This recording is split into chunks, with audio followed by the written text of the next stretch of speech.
Hey everyone, welcome to Deprogrammed on Unsafe Space. I'm your host, Carter Laren, and I'm joined as always by the bad mamma jamma, Keri Smith. Keri, I might have muted you before, but you should be unmuted now. Hello, can you hear me? There you go. I figured I'd just do my hair again. I was trying to make sure people weren't watching you do your hair this time. So, although actually wondering, are we actually live? Because my Um, YouTube changed their status. They changed their interface for their live dashboard, and now I can't we actually are tell. live. I just opened it Okay. up. I can see the chat. Yeah, Okay, it's good. working. It still says no active stream in the stream health. So good job, YouTube. Nice update. So, yes, I don't know, Keri. I'm in such a weird mood because of our Kofefi video this morning, which we still have not released, but I'm kind of insane in it. I got so angry. I was not articulate. But I'm leaving it all in so you can You, see my run around yeah, the room. look, it's a topic that makes people angry and passionate, and I completely understand why you are upset. So, um, yeah, Well, you did. We are going to put a warning on it. You did a lot of F bombs. there's F bombs. There's I think I said the word bullshit 3 times in a row at one point. Yeah. Uh, yeah, Eek, eek. little passionate, but So we're gonna this topic today, by the way, I was really happy to see that you chose Pee Wee Herman and word of the day. I love word of the day. And because this is about words. And it made me think during Daily Covfefe, I forgot there was something I wrote down that I wanted to say. It was just an aside that I didn't say it because you might have gotten annoyed because it wasn't important, but I'm going to say it now because it's Pee Wee Herman related. So you okay. were telling me how Dwayne The Rock Johnson made a joke that he was related to Boris Johnson. Yes. Did you ever see Pee Wee Herman's Christmas special where Magic Johnson was on and he was riding in a sleigh with Magic Screen and Pee Wee was like, "Hey, do you guys know each other?" And Magic Johnson's like, "Magic Screen and I are cousins, Pee Wee." No. Not here. Anyway, so like you made me think of that. We're related. Okay. Well, hopefully this topic is going to be a little bit more fun than the topic Yeah, this, which it's we haven't released yet. It'll come out. I'll put it up later. We should remind people to please like and subscribe. We're getting close. I mean, the people who join us live for Deprogrammed are typically our more diehard fans. Plus, sometimes we get some trolls in. But so I don't know if you guys have been paying attention, but we're like 20 people away from hitting our 1,000 mark, so we can have a demonetization party. So thank you guys for all your support and help. But today, Keri, what are we talking about? one other thing, quick thing. Book Oh, club Sunday. You oh, have thank only a couple days left to read Brave New World and join us on Sunday live. You can be in the live video chat with us discussing. If you'd like, please send us an email and let us know if you would like to discuss with us. Otherwise, we'll just be me and Carter talking about the book. So You can let us. also be in the chat and not have your video on and just like audio if you want to do that. That's Yeah, you fine. can do that. You You don't have still got to. to email us, speak@unsafespace.com, put Brave New World in the title. Let us know. We'll send you a link to Zoom. So Cool. So today we're going to talk about actually something that one of our subscribers on Subscribestar sent us. I believe it's the Honorable Nicole Esquire. How does she like to be named? My friend. crap, I forget. Honorable Nicole M. Pratt Esquire or something like that. Yeah, I Yes, might be doing it up, but my she told me to call her my esteemed colleague. Her My Majesty. Her Majesty of the mountain people, Mountain Standard Time. She says we marginalize her mountain people all the time because we don't put the time zone in. Yeah, well, we're mountainist. No, it's not. Yes. Whatever Yeah, it is. we're whatever. So she sent us this. It's a inclusivity guide. It's a Colorado State University inclusive language guide that they give to, I believe, incoming freshmen to teach them about words that they should and should not use. Should I pull it up? Yeah. All right. The Inclusive Language Guide. So, Keri, you can't say the word freshman, by the way. You realize that, right? That's one of the words not allowed here. I can't remember. Do they say you should say fresh person? No, you have to fresh person. As opposed to like a stale person. No, they say you have to say first year because we're all in Harry Potter. So yeah, so this is a list. So first of all, let's just point out this is 8 pages. This is the intro part of this list, but the rest we'll go through some of these. This is it's not a short list.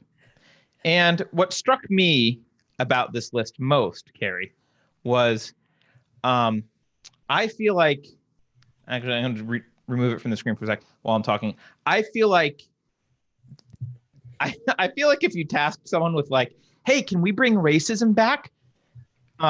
Like this would be a good like, sure, I'll look for all the things that no one knows have racist origins, and we'll just bring the racist origins back and let everyone know that we're racist.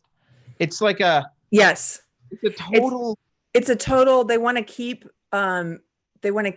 bigotry alive. There was an article I think you and I talked about once like this. It was maybe it was BuzzFeed or something. I don't know. It's like 15 words you didn't know were problematic that you should stop saying. Right.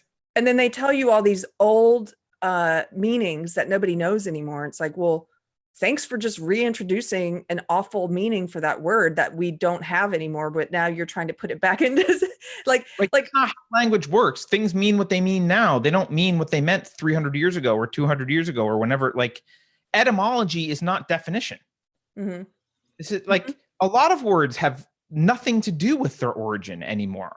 Most words probably have nothing to do with their origin. So what the hell? I mean, I feel like if you go far enough back, you can pick almost any idiomatic expression and or word and trace it to some, if you can use the standard of Jussie Smollett and say, well, this was around during a time of oppression. Like, okay, well, the entire language was during a time of oppression. So like, do you mean Kaepernick? Oh, you're right. It was Kaepernick. It was not Smollett. It was Kaepernick. I'm sorry. Social justice dude. Yeah. But, yeah, any word. It doesn't matter. Like, let's start with one. Actually, before we start with it, let me just start with the preface, the part of it. Okay, so they give you a few general guidelines at the beginning, and two of these I find so annoying. Okay. Never assume a person's gender identity based on their name or appearance. Well, that's retarded. Right. Hi. If you don't know, use gender inclusive pronouns. What the? Or ask for their pronouns. Can you just imagine being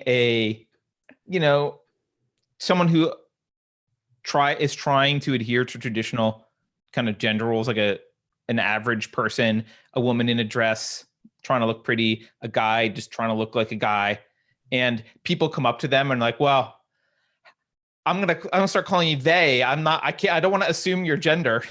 Yeah, never assume their gender based on their parents. Carter, you look like a man, but I don't want to make any assumptions here. They told me not to. So right. I know, but you don't even say don't because you look like a man. That would probably also be bad. You'd have to be like, oh, meet Carter. She they would like to meet you. It's like what yeah. And what is your when you're speaking directly to someone, it's like, hi, it's nice to meet Zoo.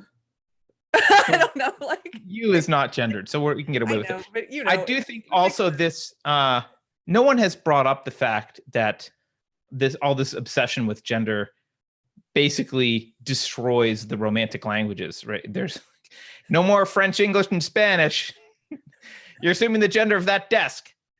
Right. So okay, use gender inclusive language when speaking generalities or about groups of people that you do not know. Okay, this again, annoying. So SJWs are authoritarians. I'm going to hit a few points here.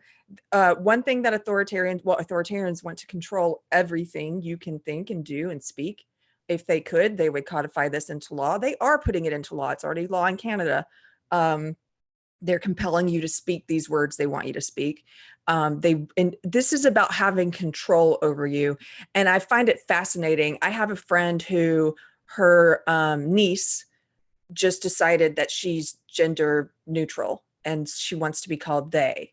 And she is a woman. She also looks and presents as a woman. She's feminine. She doesn't present otherwise.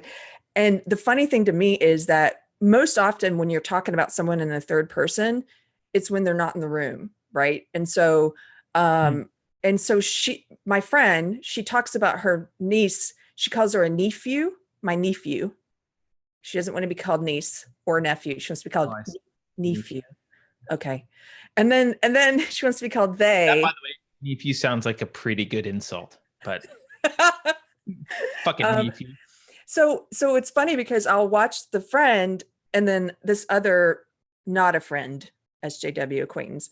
When it's just, there have been occasions where it's just been the three of us, and the two of them will talk about, she'll say, I went to the mall with them yesterday and they said da da da, and then, but she uses they and them and for the singular, as do you know what I mean, as well? Right. And you'll start to get confused because you're like, who all was there? Like, right. Who is? And the funny thing is, the whole person that she's trying not to quote offend or to be respectful of, I guess, by using the suggested words, is not even there. Right. But it's these two people virtue signaling to each other about how inclusive they're being about this third party that's not in the room, who is exerting control over their language when she's not even there. Right. Anyway. We should mention authoritarianism just for we explain what we mean, because this document does explicitly say, hey, this is not an official policy or required practice. It's intended as a resource to help our campus community reflect the principles of community, particularly inclusion, respect, and social justice. So at least they're obvious about social justice being what this is. But what's happened in America? So when radical, crazy people want to control language in other countries, like, I don't know, Saudi Arabia, they just codify it into law because fuck you. In America, you can't get away with that as easily. Not yet. Yet. So what they do, and actually what's much more effective, is to get people to self-police and to start building social pressure to police your own group of people and yourself, your own thoughts and your own words. And so, yes, they can say, this is not a stand, we're not going to hold you to this. However, this is the first step to holding you to this, because I'm sure what will happen is this document will then be used as a reference to let's say, I don't want to say excommunicate, but maybe shame people or vilify them for other reasons. You'll say, well, so-and-so broke these rules and they do this consistently, therefore they're a harasser, or therefore they're a wrong thinker, or therefore they're bad in this way. And other consequences will start to accrue to violating this. And eventually it will get used by school clubs or organizations, and they'll use it as a reference. And slowly over time, it will become codified into what is actually enforced. So yes, they can say this isn't really authoritarian. These are just guidelines. But look, I don't know how much this fucking university costs, but parents, you'd send your kid here, you're probably spending at least $20,000 a year.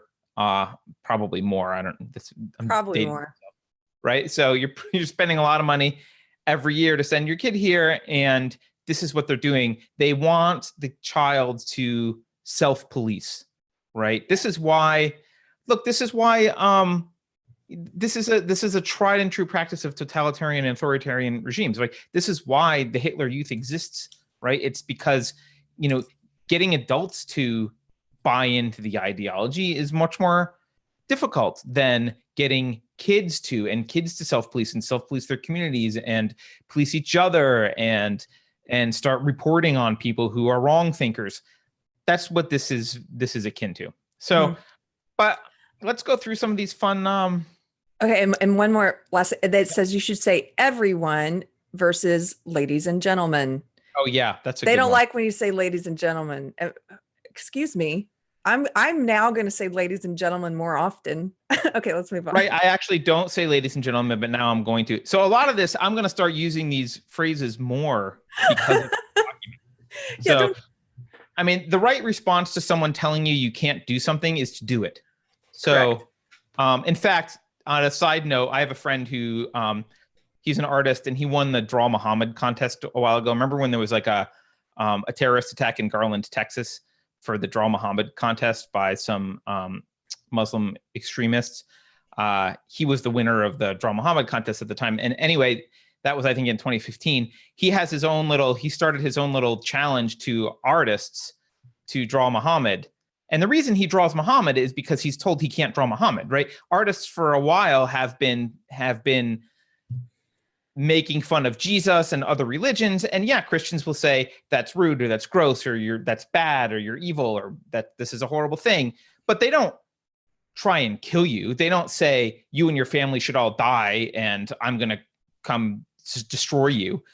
But that is how he's treated for drawing Muhammad, which is exactly why he draws Muhammad. Because, like, no, we have to stand up for free speech. Anyway, long story short, he put this thing out, and I can't draw. I have no interest in drawing Muhammad. I don't give a shit. But I did because I was like, yeah, I can't draw Muhammad. Okay. And I photoshopped like the most offensive version of Muhammad I could and threw it on his Facebook wall because fuck you. Yes. Did have freedom of speech. So I don't use phrases. We can go through this list, but like I don't use phrases normally like basket case, but I'm going to start because fuck you. So okay, let's go to the first one, because the first one is the phrase addicted or like crack. So we can't use that. Why? Because it can also cause harm to those who are truly experiencing drug addiction or in recovery or have friends or relatives who experienced addiction. But I'm hooked doesn't. I know, I was going to say hooked is fine. You know, I'm addicted like crack to this social justice shit. A basket case when I can't practice my social. People who don't practice social justice have a birth defect. Oh wait, sorry, I'm getting ahead of myself. Okay, basket case is a great example of one of these words where I didn't know. I don't think you knew. Most people don't know the origins of this word. Why bring this awful origin if this is true? Why bring this back into being? You've breathed life into it now. Basket case. The term originally referred to a person, usually a soldier from World War I, who has lost all 4 limbs. The basket in this sense refers to the basket that the person would need to be carried around in and has negative historic meaning. Why? Well, next time I'm transported back in time to World War I, I'll try not to use the word basket case when referring to amputees. Like, what the fuck? No one knows this. Instead, you should say, I'm nervous. By the way, this list, first of all, this list is already long. This will destroy every piece of art ever. Like, no more poetry, no more lyrics. Like, you have to only use benign, boring terms. Can't say a basket case. Can't say it's like crack. That's a metaphor. I mean, if like crack is a metaphor that's bad, like any metaphor that it can in any way be taken or construed as like any kind of negative reflection, like I eat too much ice cream. Like, well, it's as addictive as ice cream. That's fat shaming or whatever. Like anything can be taken this way. Like our video yesterday about the SJW mobbing in the knitting world. I mean, the metaphor of saying being offered a trip to India was like being offered a trip to Mars. It was so otherworldly. Right. Oh gosh, that metaphor is offensive. Right. Like, they're always. You're comparing Indians to Martians. Wait a minute. Yeah. Yeah. So instead of using language like basket case, which by the way is a great, I like writing. Basket case is a fun metaphor, and without having known its origin at all, right? People use the word basket case and it carries a little more. It's a little more flowery language, and it throws an image in your head, not of an amputee, but like of someone kind of falling apart. I'm nervous. It's boring language. It does not. So this is how the Soviets ended up with shitty architecture. It's this kind of thought, right? Like, don't do anything fun that might be, slightly out of the ordinary, because you might offend someone. Okay, birth defect. So Keri, this generalizes the population. I don't know what that even means. And minimizes personhood. Oh, now you're concerned about the individual. Now generalizing by group is bad suddenly. Now it's the individual. You're all about the individual, social justice warriors. God. Often called people first language, the word defect implies a person is subpar, somehow incomplete. Yeah. I see these. I have a fucking vision defect. It's called a defect. This is a defect. Jesus fucking Christ. It doesn't mean like my self-esteem isn't tied to the fact that I don't have 20/20 vision. What do you mean? Yes, there are defects. The human body evolved to have certain characteristics. When those characteristics come out wrong, that's called the defect. If you can't handle that, your defect is your personality. I'm sorry. I'm still worked up. You're still upset from this morning. Yes, we'll bring it down a little. This is related to in the chat. Someone just said, yeah, when people say that's cancer, I lost both my parents to cancer. Should I feel offended?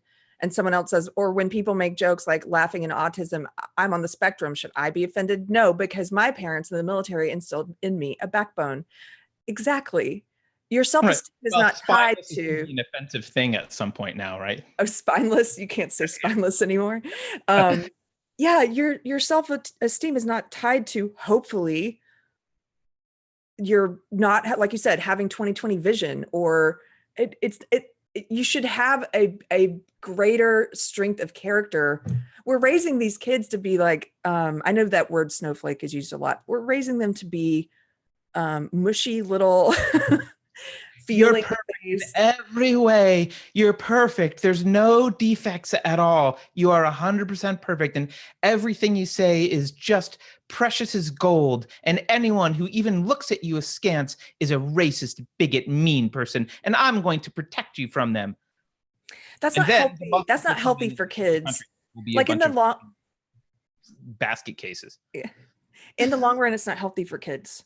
It's not loving them in the long term. Of course it's not healthy. Of course it's not healthy. Part of dealing with reality is dealing with your birth defects. It's dealing with your shortcomings. Like people have shortcomings.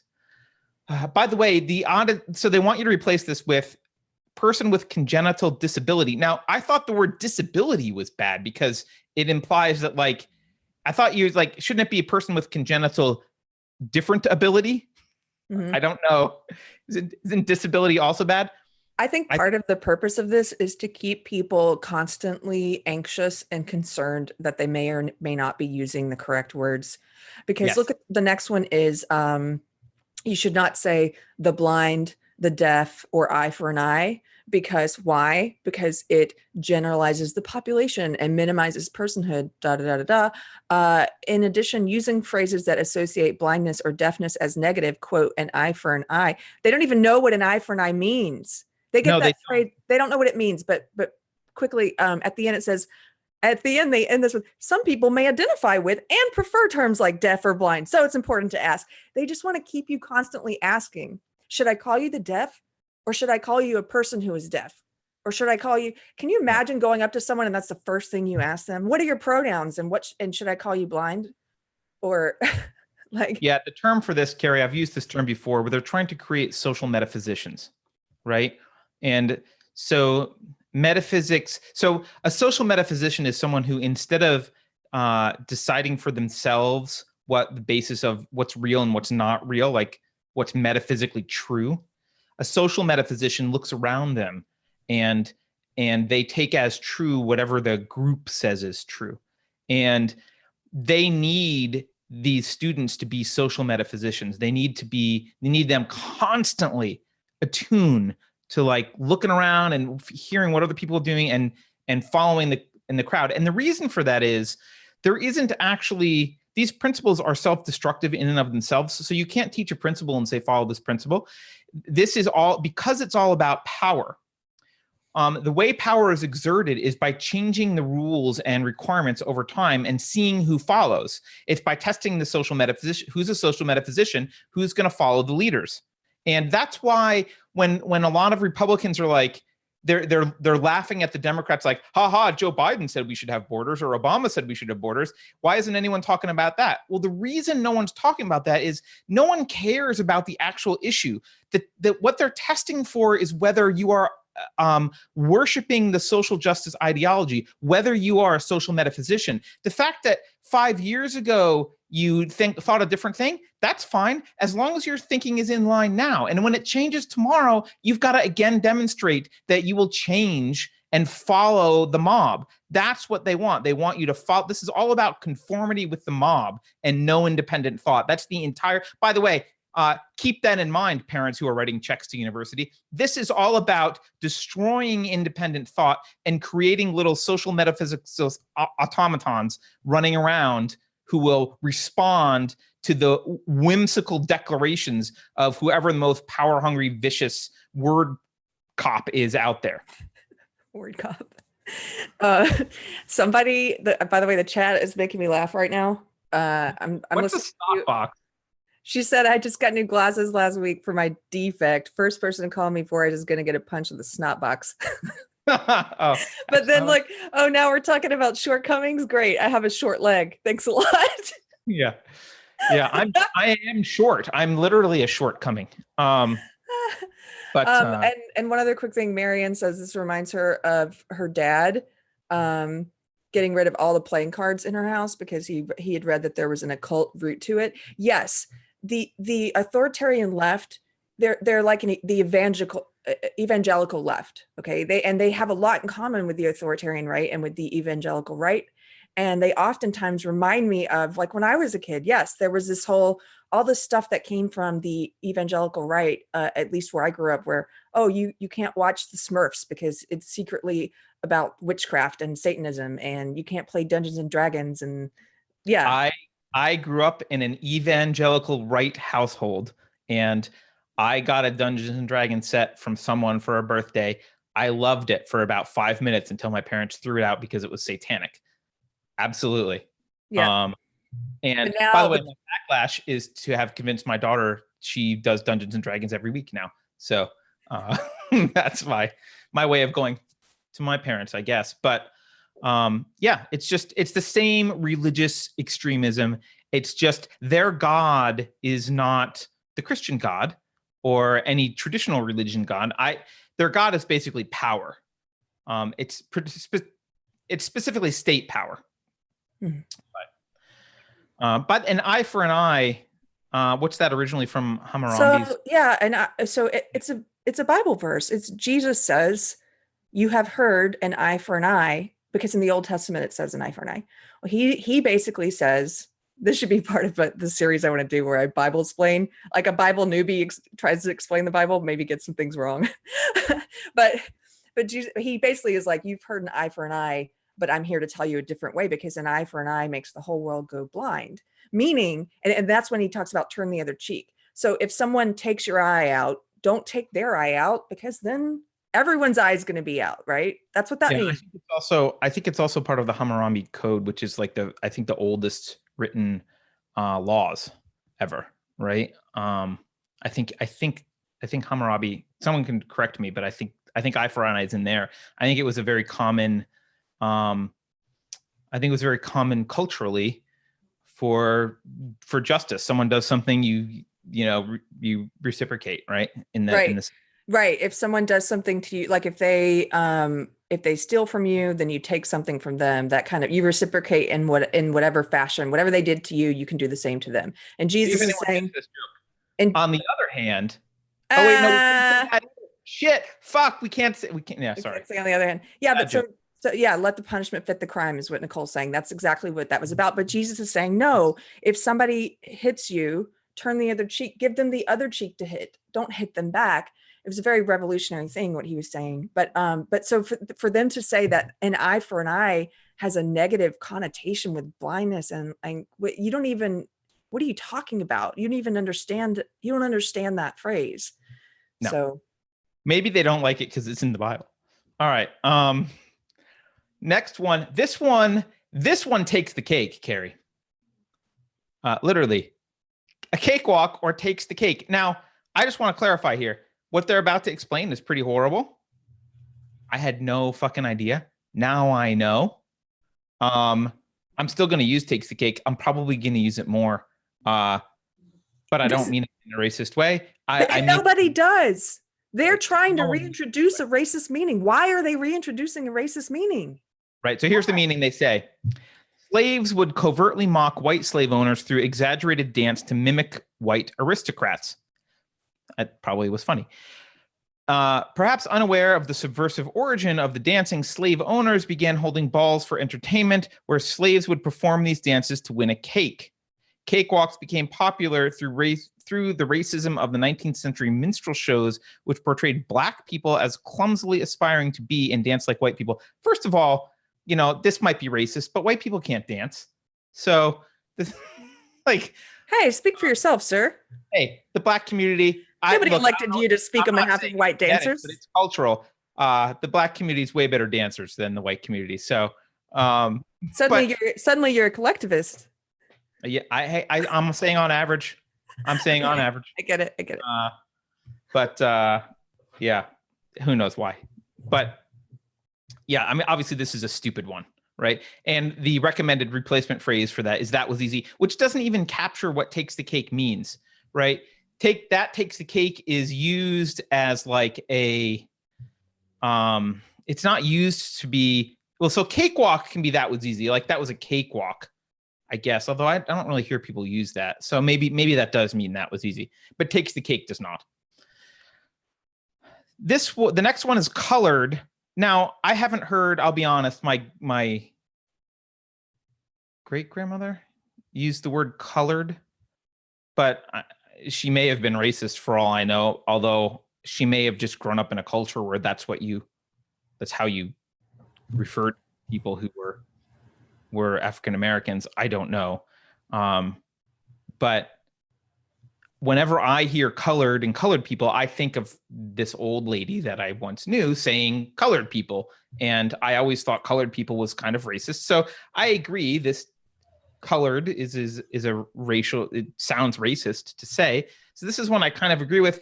The only thing that's weird about it, and someone pointed this out the other day on a different live stream, it was actually Mikey's live stream, and it was actually a person of color who pointed this out. She said, how is person of color better than colored? It's like, it's literally just a rearrange. It's the same thing. Like if you, a lot of languages, to do the past tense or to ascribe an attribute to something, you say, you know, blank of blank, right? So like there would be no way to say colored anyway. You would say person of color in lots of languages. So it's literally the same thing. I am actually perplexed as why, I don't know why person of color is okay. This is one of those ones. Well, this is just a matter of what is culturally okay at the time. And then that changes. It's like Laura pointed out, it wasn't always racist. Some people use that term because the same way that some people use people of color now, it was the term that was used at the time. Does it have racist connotations? Do we know it to have racist connotations now? Yes. And by the way, I don't know anybody who uses this term anymore. This is one that we know that it has. No one uses colored anymore. No. And so what's funny about this is they've put stuff on here that we do use because nobody knows it has racist connotations. It's taken a different meaning. And so why are they trying to reintroduce the racist implications? But then you have a word like this where it's recent enough that people do remember that the racist connotations, and so they don't use it. Right. So why is it even on here? Nobody uses this. I don't know. And like I said, I don't know why person of color is better. I will say the reason that I think they are using person of color. Mm-hmm. So I don't know if you remember, of course you do, because you grew up in the 80s. We started using the phrase African American. That was the phrase to use for Black people, right? And we would use Hispanic or Latino or whatever for people from Latin cultures. And we would use the term African American for people with black skin, right? Who we assumed were African Americans. They could have not been. They could have been Jamaicans who came, but that was the term that we used. I never used that term, by the way. I think that's a cultural thing. No, and in the South, I don't know anybody. No. Oh, I grew up in the North. What did you guys use in the South? Black people don't like to be called African American. Most of the black people I know don't like to be called African American. Even in the SJW world, it's like, what? Just say black. Like, I don't know if that's changed. I do remember thinking it was weird, but I also do remember, and maybe someone can correct me, but I'm pretty sure in the East Coast, in the North, in New York, African American was pretty standard. Like that was considered the acceptable, nice way to talk without being racist.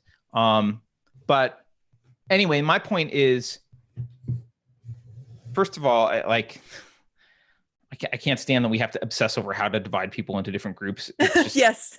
But that's my overall, like, what the fuck? But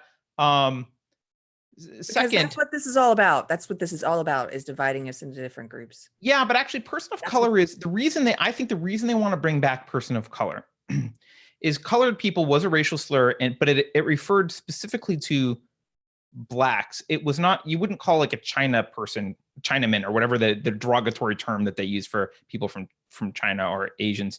You wouldn't call them a colored. You would have a different derogatory term for Asians, right? And what they are doing now is they want to blur the lines between.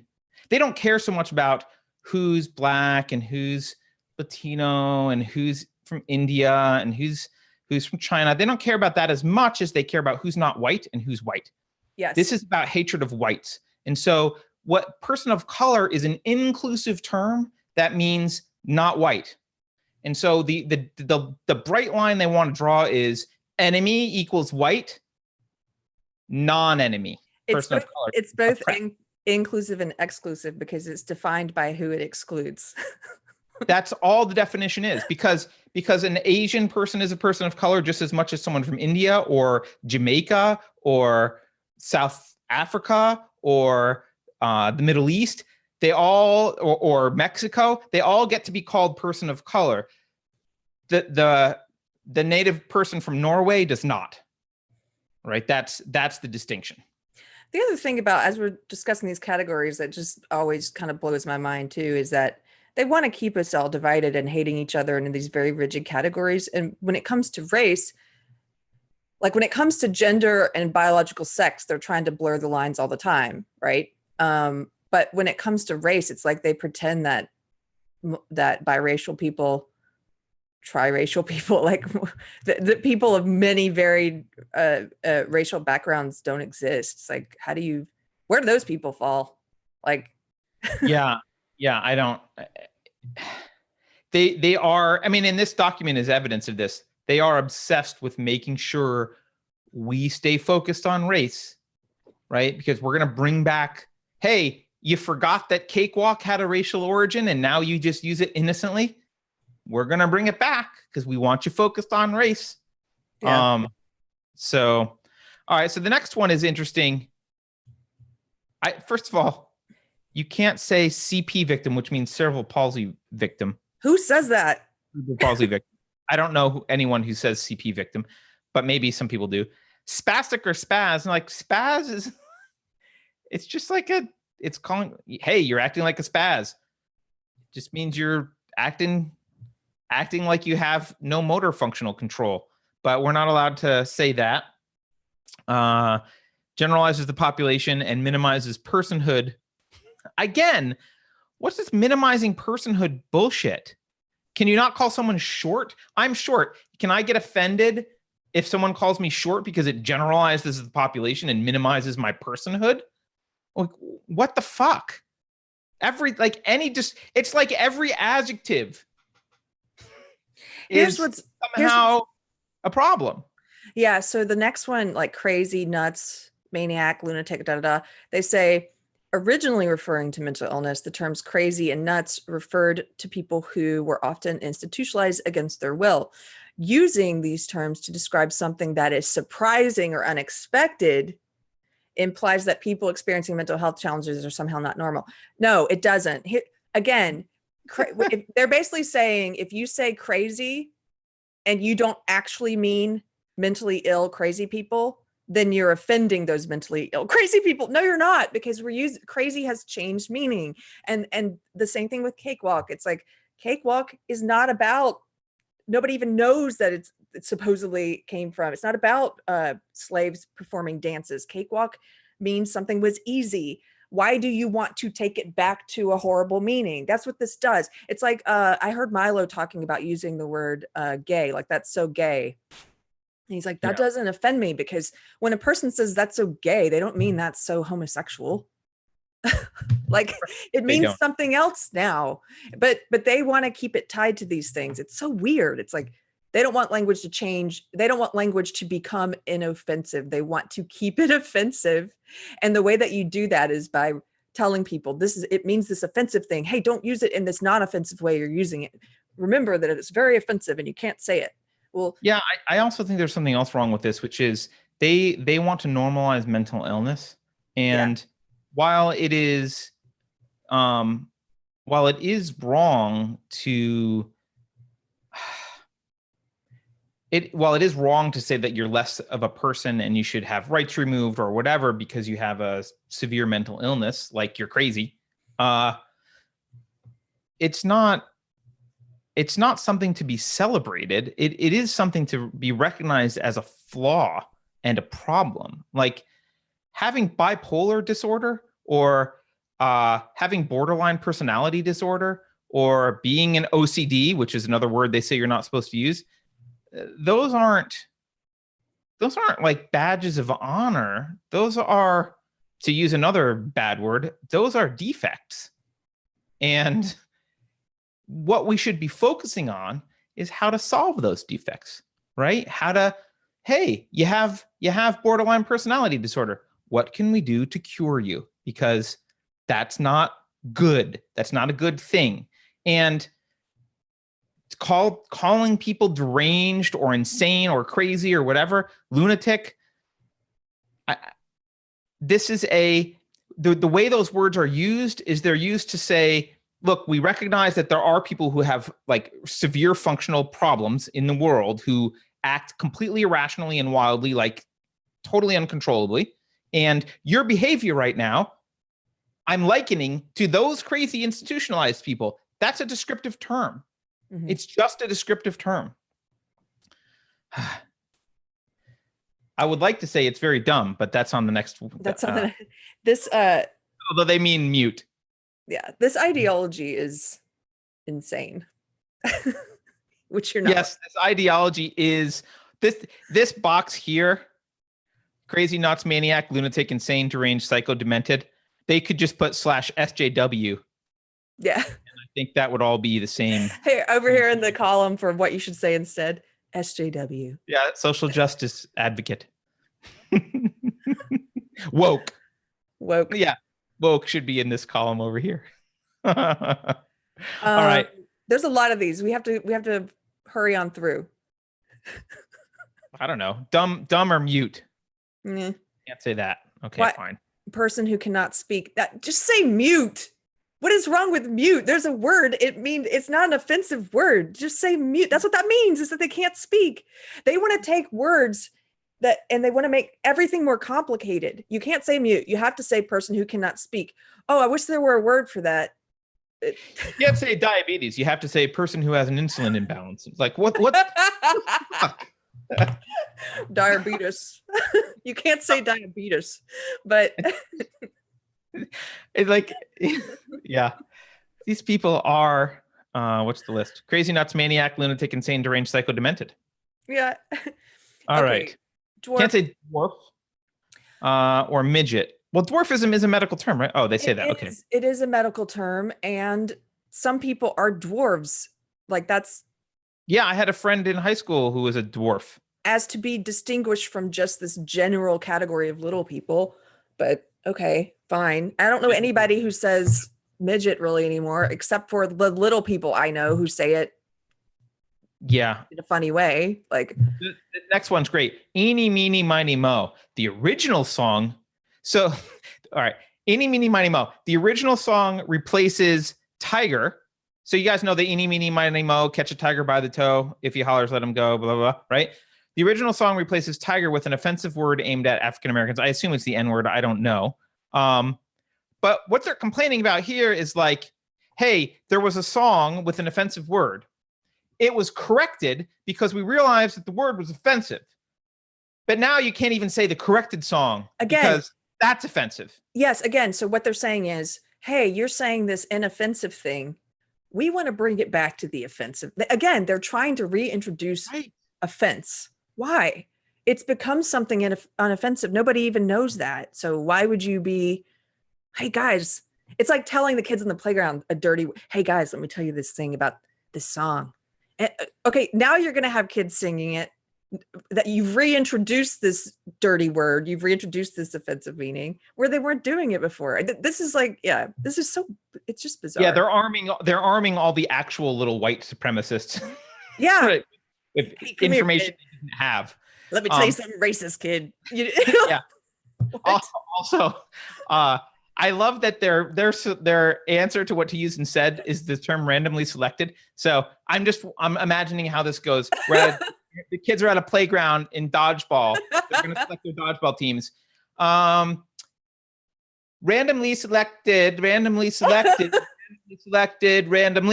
You, like, how does that work? They don't even have, like, yeah. All right. Epileptic. That's an actual disorder. So my joke about diabetic was actually not too far off. You can't say epileptic. No, I think person with epilepsy. Okay. I think what they want you to say is eeny, meeny, miny, mo, catch a randomly selected by the toe.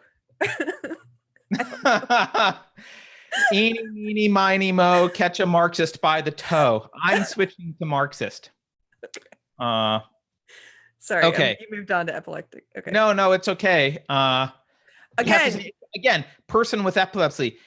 Saying an epileptic generalizes the population and minimizes personhood, which should be acknowledged first, often called people first language. So this is stupid. This is like, you can't use a word to describe someone that encapsulates the fact, like, that encapsulates any condition of theirs as well, right? Which would mean, actually, you really can't say white people, because white comes before people. You'd have to say person of Clorox. I don't know what you would say. All right, Eskimo, similarly. I didn't know Eskimo had these other meanings, although they're not specifically racist. They're just kind of like what a colonialist would look at a tribal person and be like, eaters of raw fish. Okay. We learned some of these, by the way, I learned when I was in SJW. So I felt like I was ahead of the curve in what words we could and couldn't say. But yeah, like that was when Eskimo, we were told not to say. You were told not to say Eskimo? I missed that one. Yeah, freshman? Yeah, so next one on this list I have not heard. Well, this makes sense, right? This is anything with the word man in it it excludes women and non-binary gender identities. So, well, except that they say instead of saying mankind, you should say humankind. Well, humankind has the word man in it. Right. Right. So, yeah, I don't know. Ghetto is one that I've heard before when I was in SJW. We're told not to say ghetto. Yeah, the next one's ghetto, which is okay. But again, it is there's such a thing as a ghetto. So what are you supposed to call that now? Well, use the name of the neighborhood. Call it a rat-infested. Maybe you can just call it Baltimore. Well, yeah, they're telling you that you can't use a word for that. You just have to simply refer to a place by the name of the city. Well, I'm not talking about the city. I'm talking about a ghetto in general, right? Like, well, you can't say that. Right. Because they're wanting to erase reality. So a normal person uses words as reference for reality, but that's not how a social justice warrior uses words. They use them as ideological carving tools to make your mind think the way they want it to. And this is so backwards. And you know what, SJWs, you don't help people get up out of the ghetto by pretending, by saying that you can't say ghetto or acknowledge that it exists. Like you don't help people get out of the ghetto by pretending they're not there. Right. Like, right. Yeah, I guess, I mean, yeah. Is there a word for like snooty rich neighborhoods? I guess you can't use that either. I don't know. So the next one is gypsy. I have heard that don't use gyp or gypsy because it's blah, blah, blah. That's so stupid. That's so stupid. There was a shop here in Austin. I think it was a chain shop in Texas. It was a very, very popular shop called Gypsy Wagon. Perfectly named because that gives you an idea. They sell all kinds of trinkets and stuff. They just changed their name to Favor the Kind. What a ridiculous name. And then they went under. Oh, imagine that. So the next one, this is the disabled stuff I was talking about before. Handicapped, disabled, crippled, suffers from. You can't say suffers from or is afflicted with. Victim of. Well, that's good. If you can't say victim of, I like that. I could get on board with this. So no one's a victim of oppression. No one's a victim of systemic racism. No one's a victim of the patriarchy. No one's a victim of any of the things that you've built your entire ideology on. No one's an invalid, lame, deformed, handicapped parking. I mean, come on. This is getting boring. It's so predictable, Keri. I know. Well, let's get to some of the more strange ones. All right. Are there more strange ones coming up? Ladies and gentlemen, we mentioned that one. I like, they've got Z, her, and her. What is Z, her, and her? What is this? I thought it was Zer and Zer. What is her and her? Wait a second. Where are you at? Oh. The ladies and gentlemen, it says you can use Z, her, and her. I don't know. Oh yeah. So they're actually like, because they're up to, last count I saw, they were like 98 genders now. And there are pronouns that go with all these 98 genders. No, I know, but I thought it was Z and Zer, not Z and her. I think they're just giving examples here, but yeah. People can choose what they want. So they could have put like helicopter here or whatever. Oh, that's right. We did interview the high school kid who demanded to be called Dragon Master or whatever it was. Dragon Lord. I mean, there's also like there are people who call themselves, their gender is like mer people. They think they're like mermaids and they go by like mer. And are you laughing? Yeah. I mean, we're normalizing insanity, right? It's like, there's always been people in society, usually those people were homeless, who thought that they were aliens or dragons or the Queen of England or whatever it is. And now those people, instead of being recognized as perhaps having a little bit of mental problems, now they are, lauded and asked, "Excuse me, kind dragon, what would you like to be called?" So this is a new one, Keri. The next one is, I didn't know this, and they don't really even, they kind of admit that this didn't even start bad. It just kind of became bad, but isn't bad anymore. So we have to, so this is one, so hip hip hooray is the next one.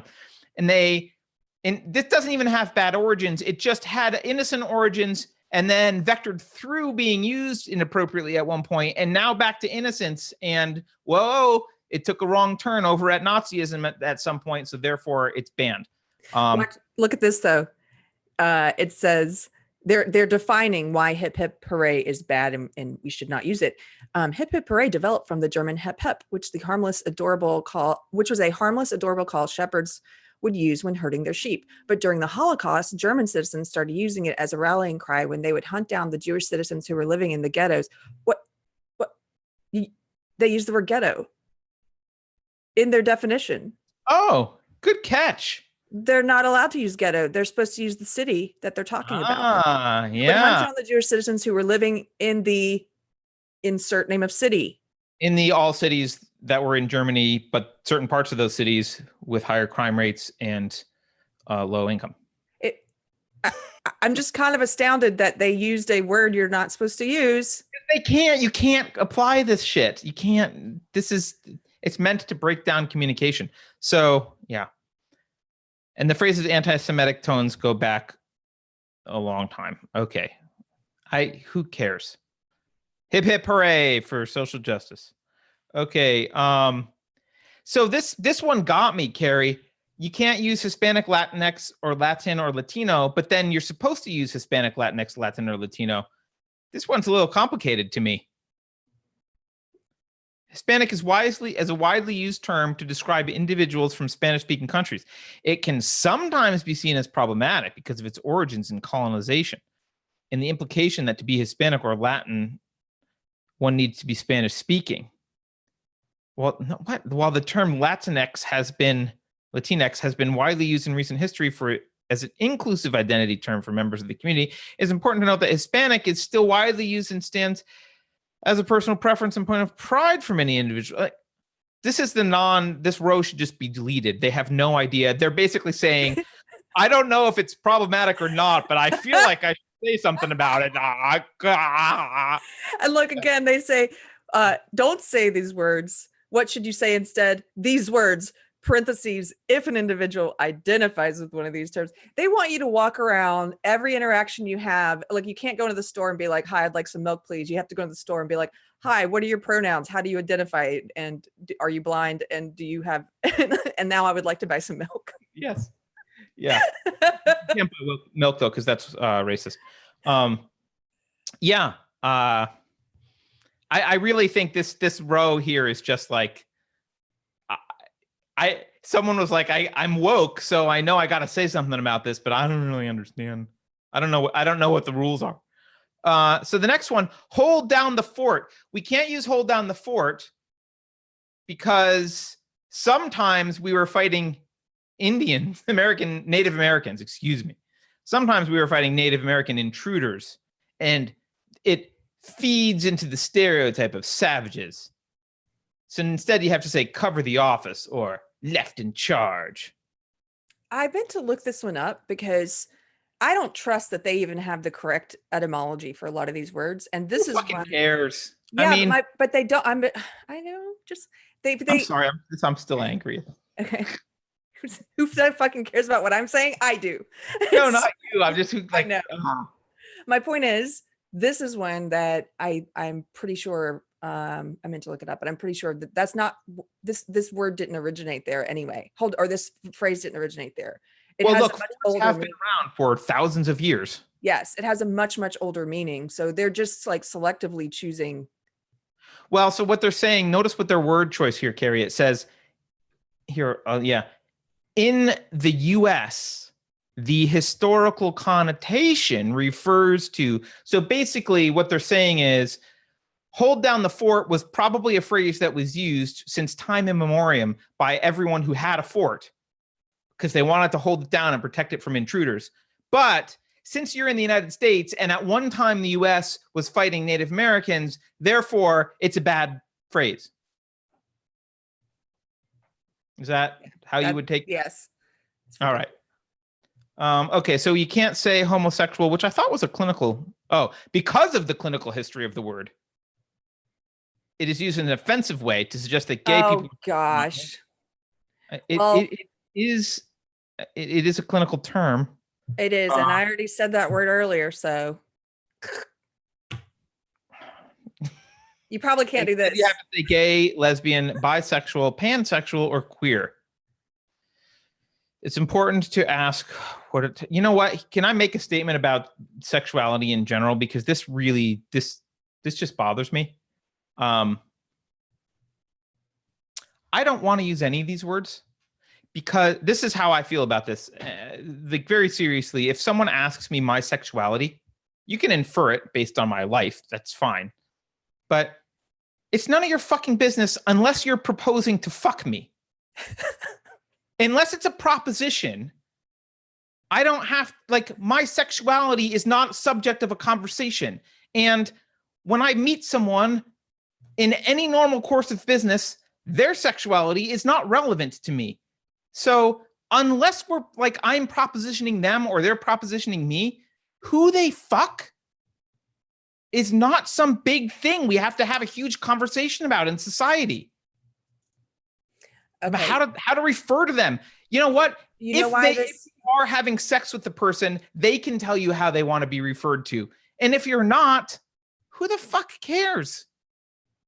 Okay, so here's why. Here's what happened. It became an identity. It shouldn't be. It should not be. They made it an identity. They made an identity group out of sexual behavior. And it's interesting that the fact that happened is interesting to me for a number of reasons. One of which is, if we could get off the subject of, I guess, language for a second, but one of which is I didn't used to understand how, when I was in SJW, how when Christians would say, and I'm talking about sincere Christians, I'm not talking about homophobes and hateful people. I'm not talking about the God hates fags people. I'm talking about sincere people. When they would say, I don't hate the sinner, I hate the sin. And I'm like, but that doesn't make any sense, because how can you not hate gay people if you feel that if you believe that gay sex is immoral and a sin? But I understand what they mean now, because I was just only thinking of it as an identity, because I was an SJW, and this is and not even if you weren't, we've accepted this is who you are, right? Well, I've since come to understand that no, some, like, and again, sincere Christians I'm talking about, they don't view it as an identity any more than they view adultery as an identity. If you have sex outside of marriage, that's not your identity. And they don't hate you for it. And they don't hate you for it. They hate the sin. They don't look at you and say, I hate you because you're living in sin and you're living with your boyfriend or whatever. Like they believe that your behavior is something that God doesn't like, but they're not like, but you are something. They don't think that God doesn't like you. Does that make sense? And it took me a while to understand that. Normal people. Yeah, I didn't get it before. I like trying to understand what people mean, and I, like you, I appreciate it when somebody points out that I'm wrong, and I'm like, oh, I'm glad that you helped me to understand that better. So anyway, this is fascinating to me for a number of reasons. But yes, at some point we started to view who you have sex with as an identity, but I don't think it doesn't. Well, look, I can, in fairness, Keri, say, look, at one point we were in a society that outlawed a lot of homosexual activity, wouldn't allow people to be married. There was a lot of discrimination based on what they did in their bedrooms. And I also oppose all of that behavior, because it's none of your fucking business what people do in their bedrooms. Exactly. So, exactly. I agree.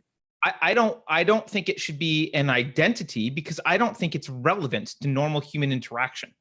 And if you have a problem with someone who's gay, don't sleep with them.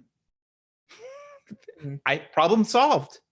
So, that's the thing that I have a problem with. It's not that, it's not that I don't think it wasn't ever relevant. Obviously, it was relevant, because they were treated differently because of who they slept with. I totally agree.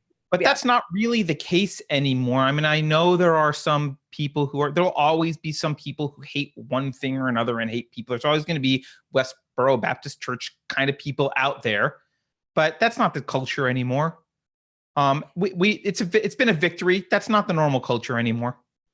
Yeah, it's the same thing with race and sex, right? So they want to try and end racism with racism and sexism with sexism. And this is sort of similar. It's like, well, because this existed for a while, the way we fix that, because there was this tendency to put people in groups and make that their identity and then hate them because they were in that group. The way that we fix that is by keeping people in these identity groups. Well, no, it's not. The way that we progressed to where we are now is because people began to see, let's take gay people as a group. Let's take gay people as an example. They began to see gay people as individuals.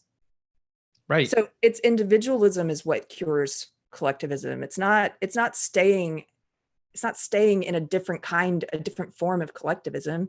So right. It's the individualists who are responsible for the victory in gay rights. Right. Yeah. Like the whole point, I think Mikey's kind of talked about this sometimes. I don't mean to put words in his mouth.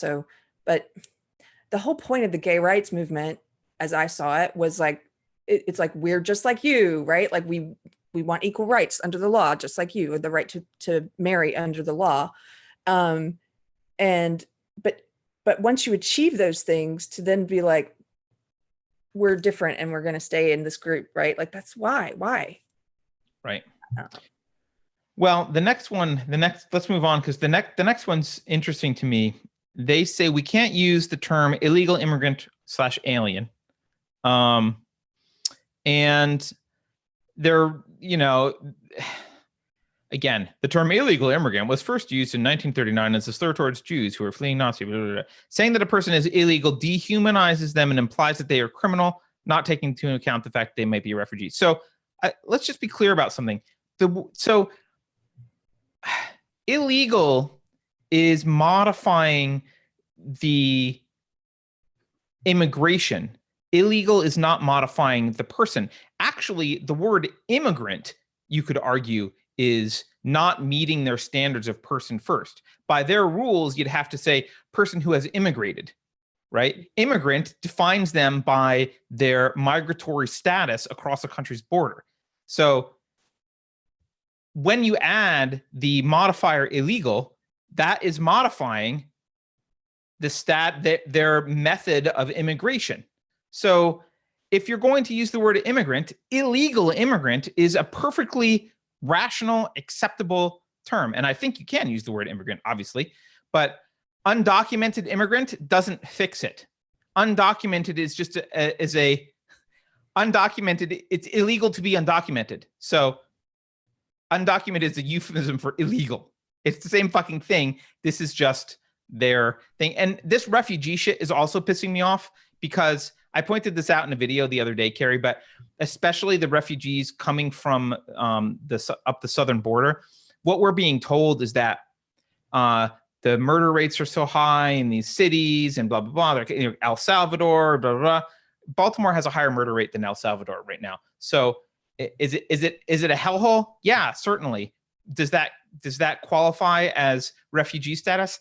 I don't know, but there's a debate to be had there. And typically what happens in international law with a refugee, if you're actually fleeing a war zone, you need to settle in the first country that you enter after you've left your war zone country. So, you don't get to then like country pick after that.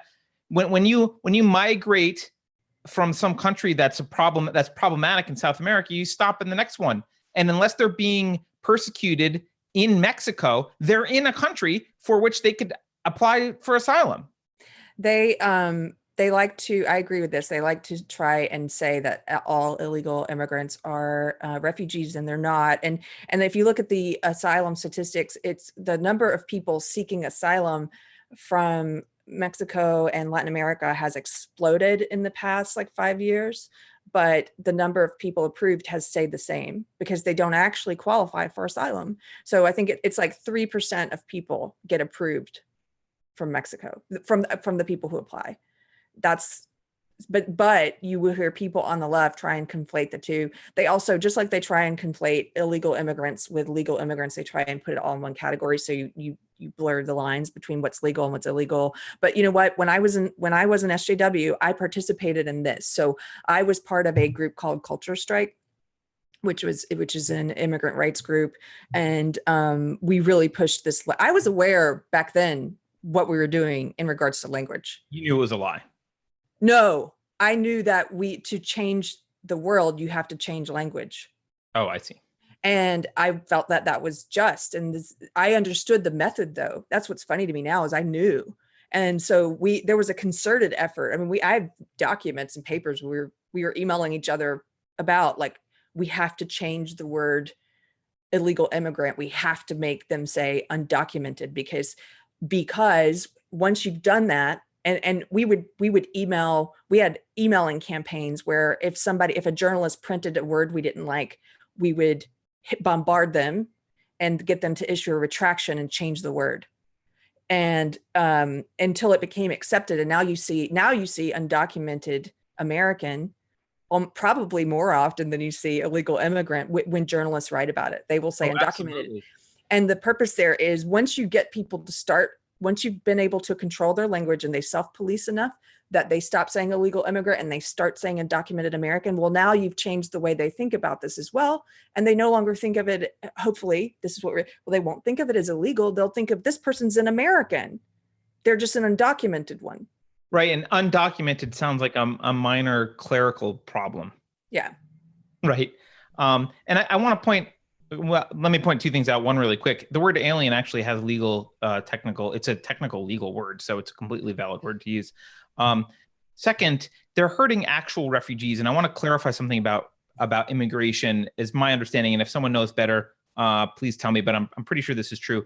If you're not a refugee, you must come through a port of entry. Any crossing of the border by non-refugees is strictly prohibited and illegal and should be. That's, if you want to have a country, you need to have borders. The rule is if you're not a refugee, you come to a fucking port of entry. If you are a refugee, you are actually, you're I don't want to say given permission, but it's okay to cross at a non-port of entry because you're, again, think about traditionally refugee is fleeing from one country that is bordering the country to which they're fleeing. So they're just getting out over a border, right? And then they need to immediately apply for asylum status. Now, normally the number of people coming across non-entry points as refugees is actually quite low. It would be in a normal scenario. It would be very low. And so the volume of people you have to process, if really only legitimate refugees are coming across, the volume you have to process is quite low. And you can really quickly kind of figure out, okay, are they a refugee? You know, they're coming from a neighboring country that's probably in some war-torn, you know, city or area, or they're persecuted politically somehow, and you can make that determination. What's happening is when these people flood the border by going through, not through ports of entry, they are overwhelming the asylum processing because there are way too many people for, like, we were not set up to deal with this many people applying for refugee status by coming across the border, not through a port of entry. It's unprecedented. It's unprecedented to have this volume of people. And so they've simply overwhelmed the bureaucracy at this point. There's just way too many to deal with.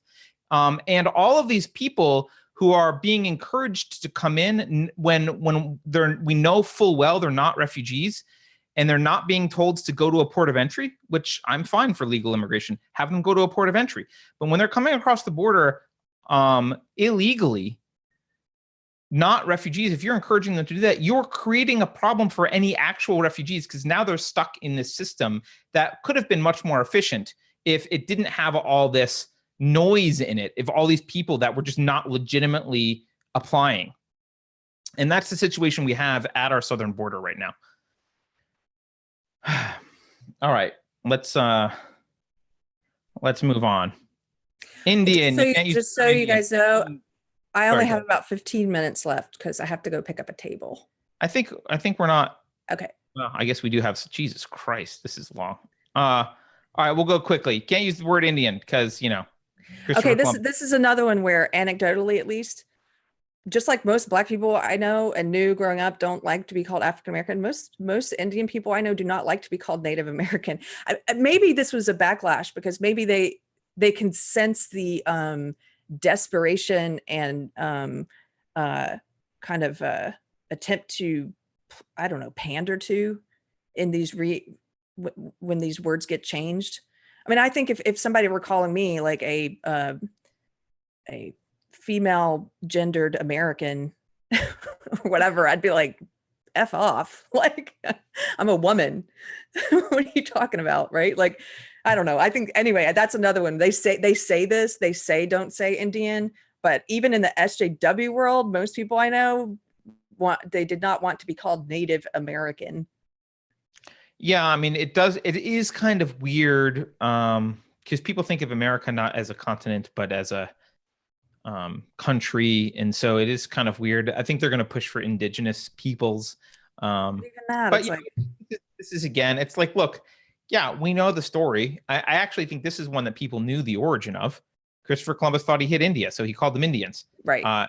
That wasn't racist. That was called a mistake because he thought he hit India.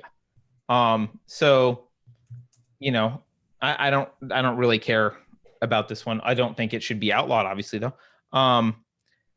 Lame, retarded, stupid. This is just, you can't insult anyone with any colorful language. This is just dumb. Long time no see. So this we can't say. I didn't realize its origins were in mocking Chinese pidgin English. Did you? Okay, I only learned this within the last year, and it was because of this article I told you about that had, the 15 words or phrases you didn't know were problematic, right? And this was one of them. And so that's when I first started thinking about this concept of SJWs reintroducing offensive meaning to words that no longer have offensive meaning. But you know what's funny, Carter? I was searching for, because at the time when I read that article, I remember I posted it. And I did something where I took all 15 words or whatever, all 15 phrases, and I wrote a sentence with all of them, or I wrote a paragraph with all of them. And it was pretty funny. And Facebook has deleted that. I was looking for it so I could read it at the end. I was like, oh, that'll be funny if I go back and find that article and read the thing with the whole sentence with all the offensive words and phrases, including long time no see, supposedly offensive. But apparently it was one too many offensive words for Facebook. You know, it's funny, Keri, that you did that. I was thinking about, I just didn't have time. I was thinking about writing a letter to Colorado State University using every single one of these terms. Let's do it. Let's make it a group project. All right. I'm not going to make it a group project. You and I can do it. Group art sucks balls. So art by committee. Why not? Okay. Yeah. All right. So the next list here, man the booth, mankind, man. This is the man stuff, policeman, fireman. The one that's interesting here is you guys. I don't know how you feel about this, Keri, but guys was very masculine. But I think in the last couple decades, what has interesting is you guys has started to become a gender neutral term on its own. Like women use it to talk to other groups of women. Come on, you guys, like it started to actually lose the gender attribute. But of course they want to bring it back and be like, no. It's actually, when you say you guys, you're definitely talking about men. And so we have to outlaw that. By the way, so I'm from South Carolina. I grew up using the term folks. I've used it. I mean, I use it a lot. So I use it interchangeably with you guys because I've also lived elsewhere. And so, but somebody pointed out on social media the other day on my feed, they were like, why are SJWs suddenly using the word folks all the time? And I thought about it and I'm like, yeah, that's true. I do see a lot of SJWs who are not Southerners using that term. And it's because they don't want to say you guys. They don't want to say something gendered. And so they say folks. Well, guess what? Yeah. Hey, y'all. But guess what, SJWs? Cultural appropriation much. Yeah, it's totally cultural appropriation. And actually, speaking of cultural appropriation, kind of related. So Jason M in the chat says, in Canada, the PC term is First Nations. Now, this is interesting to me because nations, I'm not 100% sure, but I'm like 95% sure of this. First of all, they weren't nations. I don't think they called themselves nations. I think nations is a term that the colonialists have since imposed upon tribes. So technically you would have to say first tribes, but I don't think they weren't nations. They didn't have borders and laws, and like they do not meet the standard definition of nation. I think nation is a word that Europe applied to these groups of people later. So anyway, next, Keri, we can go quickly. We should speed it up. They don't want you to use the word male and female, except in your biology class, I guess. So this is actually really quick. I know I said speed it up, but really quick. I think this solves all of the sports issues. I think the sports organizations should just switch from men's and women's sports to male and female sports. Done. No more argument. Those are biological terms. So there should be no more women's basketball. It should be female basketball. No more men's basketball. It should be male basketball. Except you and I both know they're already attacking they are now saying that biological sex is also a social construct. So yes, there's no limit to the insanity.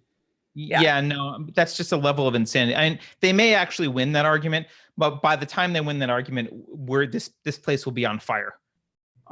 It's Okay, now this one is funny. Mr., Mrs., and Ms.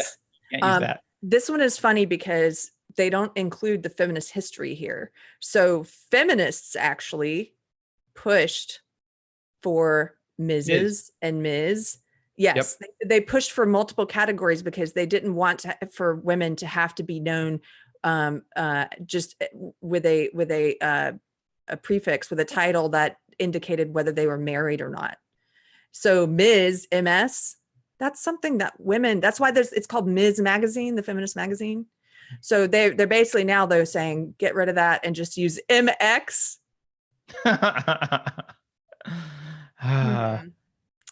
Hey, Keri. What? For $200, give me the term that no one will ever use as a title. MX. There you go. All right. Next one. No can do. This is again, I guess a way to mock Chinese people. Okay. I'll go ask my wife if she's offended when I say no can do. Normal person. They don't like the word normal because they don't. They view the word normal as a moral descriptor, rather because it's really weird because this goes against their whole philosophy is self-contradictory, right? Normal has also a more technical definition, which is like within the norm. You could say normal. Mathematically, you might describe it as plus or minus a standard deviation or 2 or whatever you want to say, like set your boundaries. That's normal behavior, right? It's not a moral behavior. It's just what is the most practiced or most common. And what they don't like about it is that they basically don't like the idea of anyone being excluded from what's normal, right? So, but on the other hand, they like to differentiate people with weird, like, well, I have OCD, blah, blah, blah, blah, oh, I have this. Like, they want to wear these differentiators as badges, but at the same time, we're supposed to pretend that those differentiators don't actually differentiate them. It's like, I'm normal, but I'm an outlier. That's basically their entire argument. It's stupid. Yeah, they do. They attach a judgment to something that is just a statement of fact. Like this is abnormal. They take that to mean that you're judging it as bad. It's like, no, it's just simply not the norm. It doesn't mean that it's inferior. Okay, like and go ahead. No, go ahead. Sorry. Well, I mean, my blood type is not the norm. Am I inferior? No, I just don't have. This is a conversation I've had with my wife because English is her third language. And I think doesn't really take it this way anymore, but she used to associate normal with like desirable.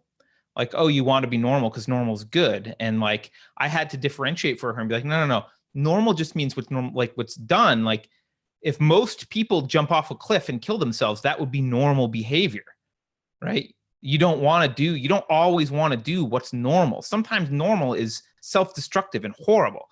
And that was she was like, oh, she didn't get that because it's used often as like this moral, like, oh, you need to be normal. There's nothing good about being normal. There's just something normal about being normal. So, all right, next, Oriental. I put this in the category of the word colored. I think people kind of know not to use the word Oriental anymore. So, but they're wanting to pretend like people use it. I can't think of anyone in the last 20 years I've heard you describe a person as Oriental, but. No, you're correct. This is like colored. No, nobody uses it anymore. So it's weird that it's even on this list. By the way, where's cracker? We already went past the C's. Oh, well, white people don't count. Yeah. So paraplegic and quadriplegic, this is weird, right? These terms, it says these terms can generalize the population. Again, that fucking phrase, generalize the population, which actually has no real meaning, and minimize personhood, which should be acknowledged first. So you can't say paraplegic. You have to say person who has paraplegia, person with paraplegia. Oh my God. Paddy wagon. Keri, I didn't realize paddy wagon was an Irish thing. Makes sense. Yes. And by the way, Get I it. just realized they went through that article I was talking about and they took every word from it because that's when I saw Paddy Wagon was on that list too. That's Oh, really okay. funny. And I do want to end this with, I know we're not ended yet, but I was wrong. I just did a quick search. Oh. It does still exist on Facebook. It wasn't on my wall. It was on my friend's wall. Oh, you found it. Okay, so maybe you Yeah. can read it. At the end. Cool. Peanut Gallery. Paddy Wagon. By the way, I'm of Irish descent. Okay. Are you offended by paddy wagon? No, of course not. And I'm not offended when you celebrate St. Patrick's Day and wear green and stuff. It's not cultural appropriation. It's a cultural appreciation. People are right. People are ridiculous. Yep. Okay, Peanut Gallery. I didn't realize this was also somehow bad, although this is another stretch. This phrase intends to reference hecklers or critics, okay, usually ill-informed ones. In reality, so when they say this phrase intends to reference, what they mean is in 2019, this phrase references hecklers or critics, usually informed. And when they say in reality, what they mean to say is it used to mean the Peanut Gallery names a section in theaters, usually the cheapest and the worst, where many black people sat during the era of vaudeville. So let's bring back racism. Powwow, obviously this is a Native American thing. Can't say powwow. Nobody who says, again, just I know we're belaboring this, but nobody who says peanut gallery means anything racist by it. So why bring back a racist meaning that nobody knows? When I think of peanut gallery, I think of the old white guys in the Muppets who sat up in the balcony and talked crap. Do you know what I'm talking about? Yeah, absolutely. Yeah, the old white guys in the Muppets. Yeah, and like a lot of these, they're just bringing back racism where it doesn't belong. Powwow is a weird one to me because I don't know if it seems like they're upset about cultural appropriation here. Powwow to me seems more like a almost an appreciation for like, oh, Native American cultures had this thing where different tribes would gather together to work something out. Like they had a term for that called powwow. That's a good word. Let's use the word powwow. But no, can't do that. That makes you a horrible person. Keri, you can't use the term preferred pronouns. How are you ever going to find out what a preferred pronoun is? Okay, this is one of the people in our chat who. What pronouns do you use? Oh gosh, well, that's that. Okay, this goes to Laura. We talked about this once. She's in the chat. We talked about this once in a discussion because, and correct me if I get this wrong, Laura, she was trying to be respectful to one of her kids' friends and said, you know, what are your preferred pronouns? Or she overheard them talking about it maybe. And in any case, this person was offended by being asked what their preferred pronouns were and said that to say preferred pronouns means that I am selectively preferring and choosing it as if it's not something innate to me, basically. They get offended if you say, so this is how they move. And I explained to her at the time, at least what I think is going on there is, again, just like with the changing illegal immigrants to undocumented Americans, they want to change the way you think. And they do that through language. This is all about controlling people. So first they get you to accept the concept of preferred pronouns, which itself is a jump because I'm sorry, I'm not going to use the made up one. I'm not going to use Z and Zer and stuff like that, but they get you to accept this concept. And then once you've accepted it and you start asking, what are your preferred pronouns? Then they move the goalposts a little further and they say, hey, it's not preferred. It's not, this isn't my pronoun just because I prefer it. This is my pronoun because this is who I am. Right? Like the correct terminology, just to be clear, is what are your imaginary pronouns? That's what you should do. So Laura, try that next time. See how that goes. So next one, rule of thumb. Apparently it's about beating your wife. So, and I will be honest, I'd never beat my wife with any stick that's wider than my thumb. So I think I'm safe. It's a joke. God. Senile, demented. What if they don't have Alzheimer's or person who has dementia? You can't use senile. I think they don't like using senile because most of the Democratic Party is senile.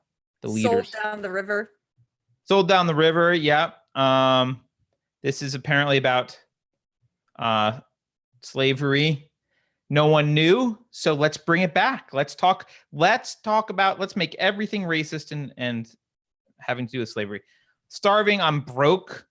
Wow, other people could be more starving or broke, so fuck you, college student. Oh, sorry, I should be showing this while I'm reading. Grandfathered in is a funny one.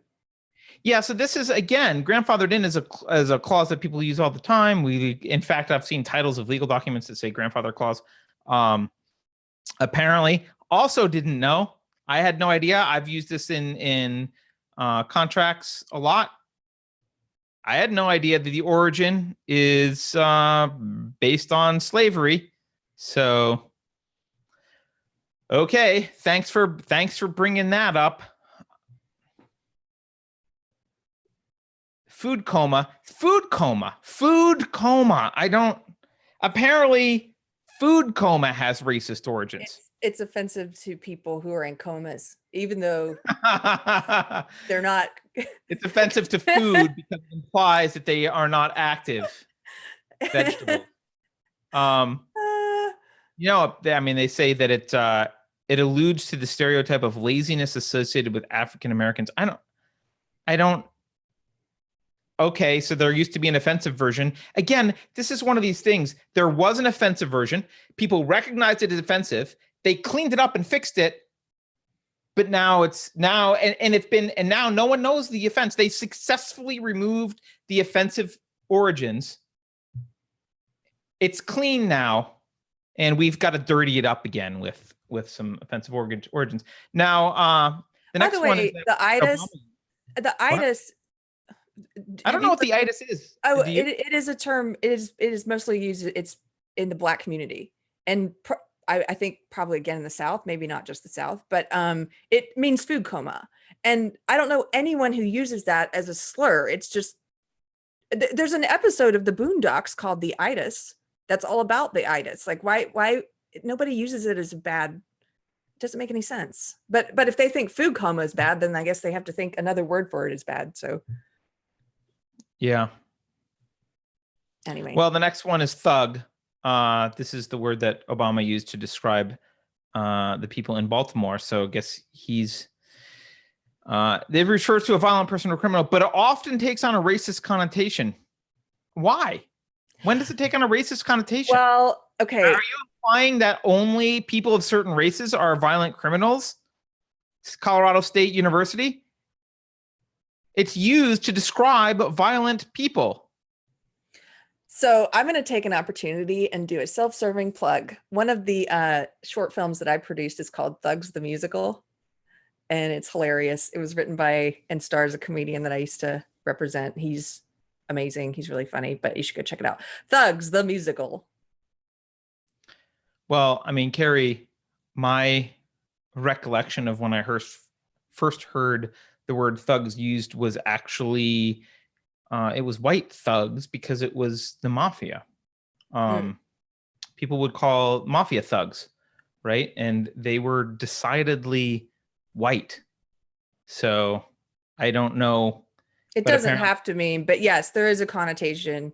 I mean, the short film that we made grew out of this comedian I worked with. He has a whole joke about, which based on truth, where he would go in for auditions for like thug in a liquor store or like thug number 2. And he came up with this funny joke because he would go in and he would sag his jeans and he would try to do the stereotype of a black thug, but he was like, wouldn't it be funny? He has this whole joke. I'm going to ruin it. You should just look it up. But where he talks about doing like a 1920s thug, like, see, like stick them up. Can you imagine? So thugs have changed. Like different communities have embraced thuggery and idolized it as a masculine ideal. The Italians apparently did with the mafia, or at least some groups of Italians did, not all of them. And some groups of African Americans, mostly since the rise of rap, it seems like, have, put thuggery up on a pedestal. And it doesn't mean that thug is a black thing. It means that there's a community of people, many of these people are black, who aspire to thuggery. There's a whole thug life thing. Yeah. Right? That. Keith asks in the chat, is it okay with SJWs to use the synonym tits to mean anything that's really funny? No, I don't think so. I don't think you can say that's the tits or tits up. No. Okay. Next, we know the next one. You can't say transgendered. You have to say transgender because the ED makes you a fucking bigot. You're really heavy on the F word today. Transformed by ED. What? Speaking of words, I said you're pretty heavy on the F-bomb today. I'm in a mood today, and I don't know if it was the kofefi that we filmed this morning, but I am animated. I don't know what it is. My workout was like not particularly tiring this morning, so maybe I have like extra energy. I don't know what it is. It's not like I had, cocaine or an injection of coffee or anything. I don't know what, but I'm in a mood. You're pretty uppity today. I'm kidding. Which is not what it means anyway. It means stuck up. Yeah. By the way, that's not just they're trying to give a racial connotation to that exclusively, and it doesn't exclusively have a racial connotation. In where I'm from in the South, it was okay. Here's a great example. I went away to science and math boarding school, and I started to lose my Southern accent. I still have it, but I lost a lot of it. It was very thick. And I don't think I consciously did it. I just use it more because it would be kind of cool if you would indulge your Southern accent. I do it more.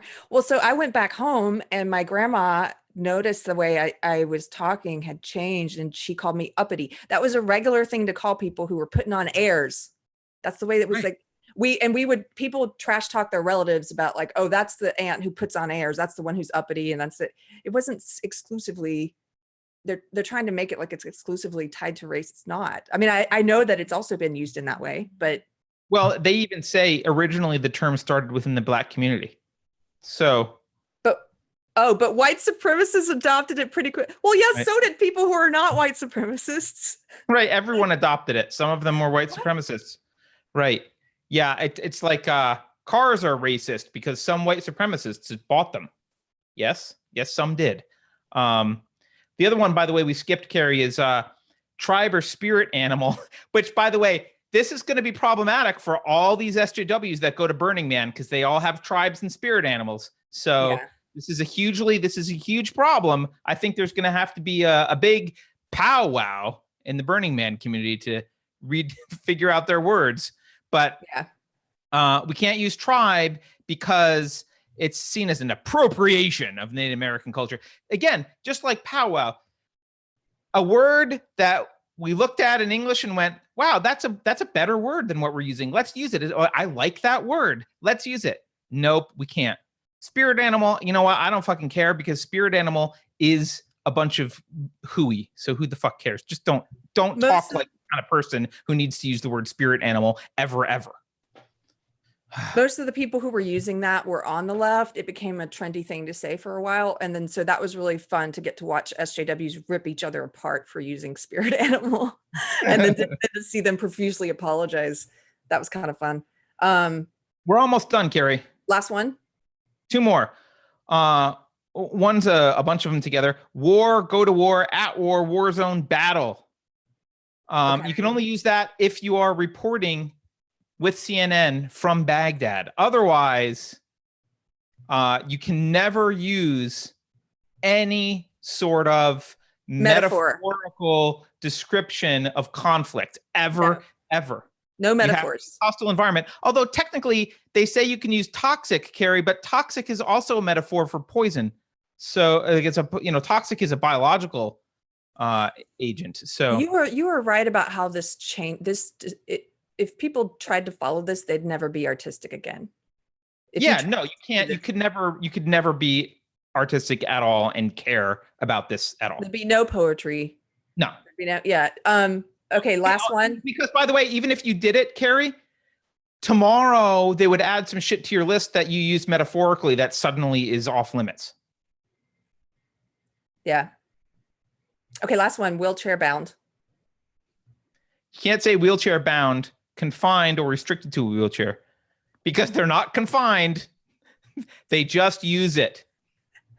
If they're not confined, then get the fuck up and stop wheeling around. Okay, but you are in that chair, Blanche. You are in that chair. Do you know that movie? No. Oh, whatever happened to Baby Jane? I can't do the accent right, but it's the best line in the movie. She's yelling it's Betty Davis yelling at Joan Crawford, who's confined to the wheelchair, and Joan Crawford's like, if I could just get out of this chair. If I weren't in this chair, I'd come over there. And Betty Davis is like, but you are in that chair. Okay. Well, Keri, we should end because you've got to run. Okay, wait, but let me read this. Yeah, I was going to say, can we do two things? One, I want you to read your thing to end, but can we also just say something generally to parents? Because I think we have parents who are. You can say that after I leave. I have to read this and then I'm going. Oh, you have to leave right now? I have to leave. Okay, do your thing and then I'll make my note to parents and we'll make your point. Yeah. Okay. Right. So I can't, for some reason, screen share is not working for me right now, but I'll just read it. That's fine. As a good rule of thumb, if you make a living going out of your way to find and share offensive etymology, you're probably a hysterical moron. Either that or somebody should call the paddy wagon on your drunk ass. You're probably the kind of imbecile who gets gypped pretty easily, if not outright sold down the river. Too bad intelligence can't be grandfathered in. If this paragraph hasn't already made you a basket case, my gratuitous and out of context use of long time no see and eeny, meeny, miny, mo should probably do the trick. In closing, ghetto real job. That's a pun at the end. Ghetto real job. Did you like it? Very nice. Very well done.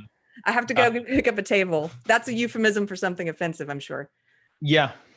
Cultural appropriation. Bye. Bye, everyone. Guys. Thank you for watching. The only thing I want to add is I know a lot of people in the audience have kids who are college age or close to college age. You're going to be tempted to pay for, I don't know what it is now, $20,000, $30,000, $40,000 a year to send the kids to college. And this is what you're paying for. You're paying for them to have their minds destroyed.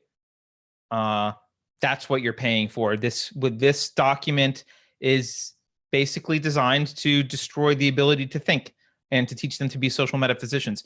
And I personally don't think it's worth it. I'm taking classes online right now for free at colleges. MIT's got classes. No one gives a crap about going to college unless you need a certification or you want to, you're going to network with Saudi princes for some reason. You can learn whatever you need to without going to college, or at the very least, vet these schools because, in my view, Keri will probably be mad at me for saying this, but she's not around to police me. You're part of the problem if you're giving these schools money. You're part of the problem. So with that said, thanks everyone for joining. Really appreciate it. Please don't forget to like and subscribe. Go to YouTube, hit the subscribe button. You can subscribe on Subscribestar as well. And I'll get the Kofefi. Today's Kofefi will be out sometime later. Thanks again.